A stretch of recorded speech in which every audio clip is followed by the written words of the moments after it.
కథని ఎప్పుడు screen play రాసేటప్పుడు కొంచెం వివరణ ఎక్కువ ఇచ్చి రాస్తాను అనమాట. అలా ఇది 2 గంటల 25 నిమిషాల కథ అయినప్పటికీ నేను 230 పేజీలు స్క్రీన్ ప్లే రాశాను.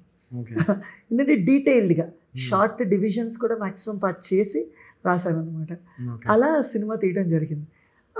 మన short film techniques, for example ఒక సీన్ అవుతున్నప్పుడు ఇంకొక దగ్గర ఇంకా పర్మిషన్ రావడం ఇంకో 1 hour డిలే అవుతుంది అనుకున్నాం, ఇమ్మీడియట్గా కెమెరాస్ ఇంకో ప్లేస్లో పెట్టేసి ఇంకొక షార్ట్ తీసేసాం. దట్స్ హౌ మన షార్ట్ ఫిల్మ్స్ ఎలా తీస్తాం. కాకపోతే ఏంటంటే యాక్టర్స్ ఒకళ్ళే కొంచెం పెద్దవాళ్ళు అయ్యారు, కానీ వాళ్ళు కూడా అలా ట్రీట్ చేస్తాను. మీరు నమ్మరు, సుదర్శన్ గారిని కానీ జగపతి బాబు సార్, రాజీవ్ కనకల సార్ కూడా అలాగే ట్రీట్ చేశారు. సార్ ఈ షార్ట్ ఒక్కసారి కొంచెం లేట్ అవుతుంది, అది మీ షార్ట్ తీసేద్దాం సార్, మీరు ఇట్లా ఇవ్వండి, మీరు ఇట్లా ఇవ్వండి షార్ట్ తీసి. బట్ ఇవన్నీ కూడా జరగడానికి కారణం యాక్టర్ సపోర్ట్.